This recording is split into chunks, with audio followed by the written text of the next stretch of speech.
Good morning বন্ধু বান্ধৱীসকল, আপোনালোক সকলোকে অসমীয়া ডেইলি ৰাশিফল চেনেললৈ স্বাগতম জনাইছোঁ। আজি বৃহস্পতিবাৰ 2025 জানুৱাৰী মাহৰ 16 তাৰিখ আৰু অসমীয়া মাঘ মাহৰ 2 তাৰিখ। আজি তিথি তৃতীয়া, পক্ষ কৃষ্ণপক্ষ। আজি সূৰ্য উদয় হ'ব 6:16 আৰু সূৰ্য অস্ত যাব 4:49। এতিয়া আহিছোঁ ৰাশিফলসমূহলৈ। মেষ ৰাশি। মেষ ৰাশিৰ জাতক জাতিকাসকলৰ কোনোবা সন্তপুৰুষৰ আশীৰ্বাদে আপোনাৰ মনত মানসিক শান্তি প্ৰদান কৰিব।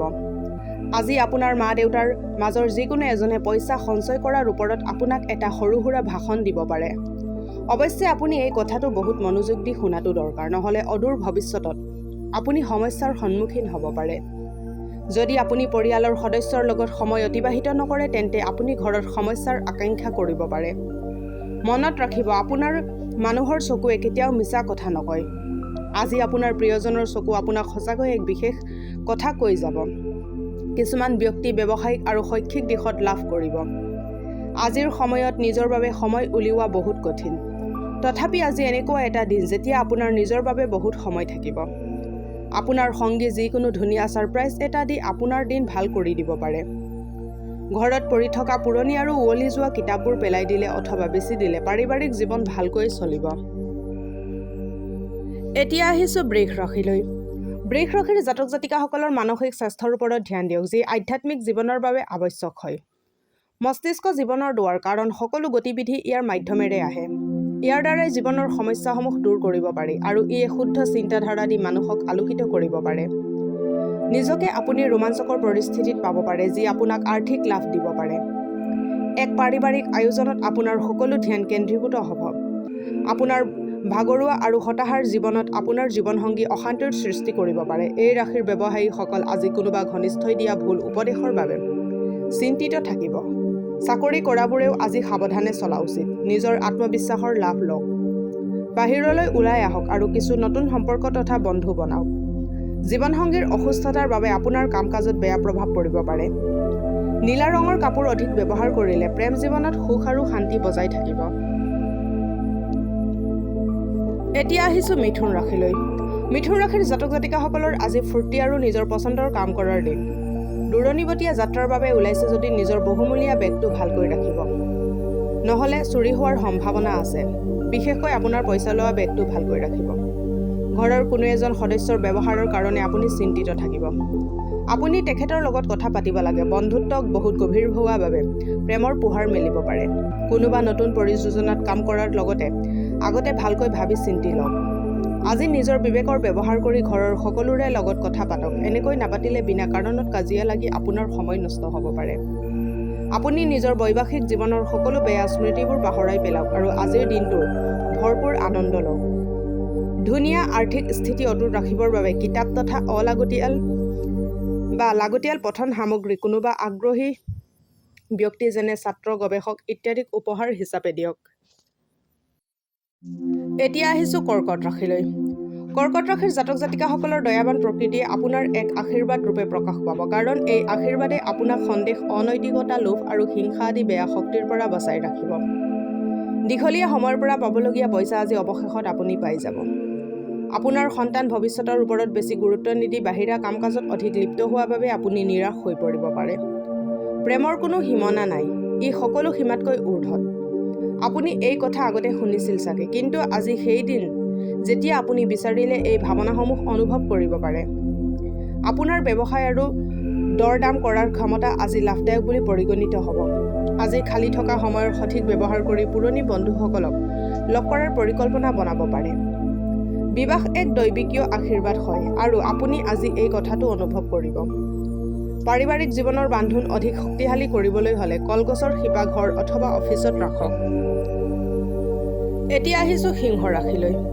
সিংহ ৰাশিৰ জাতক জাতিকাসকলৰ অসুৰক্ষা আৰু অসুবিধাৰ বাবে আপুনি ভাল অনুভৱ কৰিব। যদি আপুনি বহুত দিনৰ পৰা আৰ্থিক লোন লোৱাৰ বাবে যোগাযোগ কৰি আছে তেন্তে আজি আপুনি লোন পাব পাৰে। প্ৰেম, মিলাপ্ৰীতি আৰু নিজৰ মাজৰ সম্পৰ্কত আত্মীয়তা বৃদ্ধি হ'ব।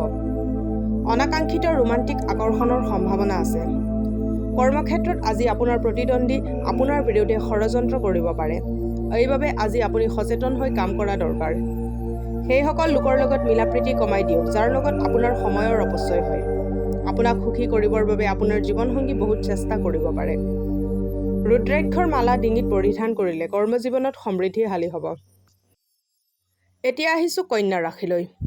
কন্যা ৰাশিৰ জাতক জাতিকাসকলৰ উৰ্জাৰ এই অসীমিত পৰিমাণক আজি ভাল কামত খটুৱাওক। আপোনাৰ ধন আপোনাক সঠিক সময়ত তেতিয়াই সহায় কৰিব পাৰিব যেতিয়া আপুনি অযথা খৰচ কৰাত নিজক বাধা প্ৰদান কৰিব পাৰিব, আৰু এই কথাটো আপুনি আজিয়েই উপলব্ধি কৰিব পাৰিব। পঢ়া শুনাক প্ৰাধান্য নিদি বাহিৰা গতিবিধিক অধিক সময় ব্যয় কৰিলে আপুনি আপোনাৰ মা দেউতাৰ খঙৰ স্বীকাৰ হ'ব পাৰে। কেৰিয়াৰৰ যোজনা বনোৱাৰ লগতে খেলা ধূলা কৰাও সিমানেই আৱশ্যক। সেইবাবে মা দেউতাক সুখী কৰিবলৈ দুয়ো কামতে সমানতা বৰ্তাই ৰখা উচিত। আপোনাৰ হাঁহি আপোনাৰ প্ৰিয়জনৰ মনৰ সুখৰ লহৰ আনিবলৈ সকলোতকৈ ভাল উপাদান। কাম কাজত আহি থকা পৰিৱৰ্তনৰ বাবে আপুনি লাভান্বিত হ'ব। সন্ধিয়া বহুত দেৰি পিছত আপুনি বহুত দূৰৰ পৰা ভাল খবৰ এটা শুনিবলৈ পাব। আজি আপোনাৰ মা দেউতাই আপোনাৰ জীৱনসংগীক কিছু ভাল আশীৰ্বাদ দিব পাৰে, যাৰ ফলত আপোনাৰ বৈবাহিক জীৱন অধিক সুন্দৰ হৈ পৰিব। পাৰিবাৰিক জীৱন সুচাৰুভাৱে চলাবলৈ হ'লে মিঠা ৰুটি কুকুৰক ভোগ দিয়ক।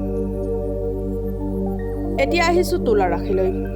তুলা ৰাশিৰ জাতক জাতিকাসকলৰ আজি এটা বিশেষ দিন, কাৰণ শাৰীৰিকভাৱে সুস্থ হোৱা বাবে আপুনি কিছুমান অসাধাৰণ কাম কৰিব ক্ষমতা লাভ কৰিব। ৰিয়েল এষ্টেট সম্বন্ধিত নিৱেশত আপোনাৰ ভালেমান লাভ হ'ব। কোনোবা বন্ধু নিজৰ ব্যক্তিগত সমস্যাৰ সমাধান বিচাৰি আপোনাৰ কাষ চাপিব পাৰে। আপোনাৰ এই চমৎকৃত আৰু উজ্জ্বল চকু দুযোৰে আপোনাৰ প্ৰিয়জনৰ এন্ধাৰ ৰাতিও পোহৰ কৰি তুলিব পাৰে। দীঘল পৰিযোজনাসমূহ সম্পূৰ্ণ কৰাৰ দিশত আগবাঢ়িব। আজি আপুনি অফিচৰ পৰা ঘৰত আহি নিজৰ পচন্দৰ কাম কৰিব পাৰে, ফলস্বৰূপে মনত বহুত শান্তি পাব। বৈবাহিক জীৱনত অধিক সুখময় কৰিবৰ বাবে আপোনাৰ প্ৰয়াস আপোনাৰ আশাতকৈ অধিক ফলপ্ৰসূ হ'ব। পাৰিবাৰিক জীৱনত সুখ বিচাৰিলে শাৰীৰিকভাৱে অক্ষম ব্যক্তিসকলক আৰু প্ৰতিবন্ধী ব্যক্তিসকলক সেৱা শুশ্ৰূষা কৰক আৰু সিহঁতক তিলযুক্ত খোৱাবস্তু বিতৰণ কৰক। এতিয়া আহিছোঁ বৃশ্চিক ৰাশিলৈ। বৃশ্চিক ৰাশিৰ জাতক জাতিকাসকলৰ নিজৰ স্বাস্থ্য আৰু মুখমণ্ডলৰ যত্ন ল'বৰ বাবে আপোনাৰ হাতত পৰ্যাপ্ত পৰিমাণৰ সময় থাকিব। অতিৰিক্ত আয়ৰ বাবে নিজৰ কলাত্মক বিচাৰ বুদ্ধিৰ সহায় লওক। সন্ধিয়াৰ সময়ত অলপ হাঁহিৰে ভৰা সময় নিজৰ সন্তানৰ লগত অতিবাহিত কৰক। কিছুমান মানুহৰ বাবে নতুন ৰোমাঞ্চ সতেজতা আনিব আৰু গোটেই দিন আনন্দত থাকিব। বিশেষ আৰু বিখ্যাত ব্যক্তিৰ লগত কথা পাতি থাকোঁতে নিজৰ চকু মগজু খুলি ৰাখক। হ'ব পাৰে যে আপোনাত কিবা কামত এই চিন্তাসমূহ আহিব পাৰে। অসুবিধাক দ্ৰুতভাৱে সন্মুখীন কৰাৰ আপোনাৰ ক্ষমতা আপোনাক আজি পৰিচয় প্ৰদান কৰিব। আজিৰ দিন হ'ল উন্মাদ হৈ যোৱাৰ, কাৰণ আপুনি প্ৰিয়জনৰ লগত প্ৰেমৰ উচ্চতা অনুভৱ কৰিব। ফল ধৰা গছ ৰুলে পৰিয়ালৰ বাবে খুবেই শুভ বুলি বিবেচিত হ'ব। এতিয়া আহিছোঁ ধনু ৰাশিলৈ। ধনু ৰাশিৰ জাতক জাতিকাসকলৰ দিনৰ আৰম্ভণি ব্যায়াম দি কৰক। এইটোৱেই সেই সময় যেতিয়া আপুনি নিজৰ বিষয়ে ভাল অনুভৱ কৰিব আৰম্ভ কৰিব, আৰু এই ব্যায়াম কৰা অভ্যাসটো দিনৰ ৰুটিনৰ লগত অন্তৰ্ভুক্ত কৰক আৰু নিয়মিত ৰখাৰ চেষ্টা কৰক। খৰচত হোৱা অপ্ৰত্যাশিত বৃদ্ধিয়ে আপোনাৰ মনৰ অশান্তি ভংগ কৰিব পাৰে। পাৰিবাৰিক অথবা সাংসাৰিক দায়িত্ব আপোনাৰ বৃদ্ধি পাব। আপোনাক মানসিকভাৱে হতাশ কৰি তুলিব পাৰে। আপোনাৰ প্ৰিয়জনক বুজাৰ চেষ্টা কৰক, নহ'লে বিপদত পৰিব পাৰে। পইচা অৰ্জন কৰাৰ সেই নতুন নিয়মবোৰৰ ব্যৱহাৰ কৰক, যিবোৰ আপুনি আগতীয়াকৈ ভাবি থৈ দিছে। আপোনাৰ প্ৰেমিকে আপোনাক পৰ্যাপ্ত সময় নিদিয়ে। সেই বিষয়ে আজি আপুনি তেখেতক অভিযোগ দিব। আপোনাৰ জীৱনসংগী আজি আপোনাৰ ওচৰলৈ আহি আপোনাক ধুনীয়াকৈ বুজাই দিব যে তেখেতৰ জীৱনত আপুনি কিমান মূল্যৱান হয়। সদায় পৰিষ্কাৰ পৰিচ্ছন্ন কাপোৰ পৰিধান কৰিব লাগিব, তেতিয়াহ'লে অৰ্থলাভত নিৰৱচ্ছিন্নতা অব্যাহত থাকিব। এতিয়া আহিছোঁ মকৰ ৰাশিলৈ। মকৰ ৰাশিৰ জাতক জাতিকাসকলৰ মানসিক আৰু নৈতিক শিক্ষাৰ লগতে শাৰীৰিক শিক্ষাও লোৱা উচিত। তেতিয়াহে সৰ্বাংগীন বিকাশ সম্ভৱ। মনত ৰাখিব, সুস্থ চিন্তাধাৰা অকল সুস্থ শৰীৰতহে নিৱেশ কৰে। ধনৰ লগত জড়িত যিকোনো সমস্যা আজি সমাধান হ'ব পাৰে আৰু ফলস্বৰূপে আপোনাৰ অৰ্থ লাভ হ'ব পাৰে। আপোনাৰ বিচাৰ তথা চিন্তাধাৰা আপোনাৰ বন্ধু আৰু আত্মীয়ৰ ওপৰত নিক্ষেপ কৰিব চেষ্টা নকৰিব, কাৰণ এয়া কৰাটো আপোনাৰ বাবে কোনেও লাভদায়ক বুলি প্ৰমাণিত নহ'ব। আনকি এনেকুৱা কৰাৰ বাবে কিছুমানে আপোনাক বেয়া পাব পাৰে। আপোনাৰ প্ৰিয়জনক বুজাৰ চেষ্টা কৰক, নহ'লে বিপদত পৰিব পাৰে। আজি আপুনি যি নতুন জ্ঞান আহৰণ কৰিছে সেইবোৰে আপোনাক লগৰ সহপাঠীতকৈ আগবঢ়াত সহায় কৰিব। আজি অৱসৰ সময় এনেই বিনা কথাৰ তৰ্কত অপচয় হ'ব পাৰে, যাৰ বাবে দিনৰ শেষত আপুনি হতাশ হৈ যাব।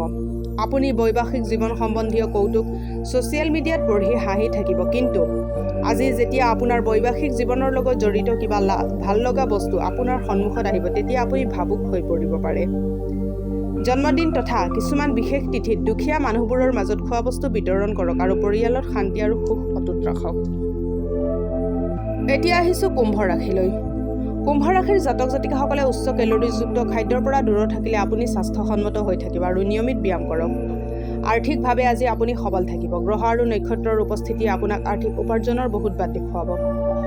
আপোনাৰ বন্ধুৰ উদাৰ ভাৱৰ ভুল ব্যৱহাৰ নকৰিব।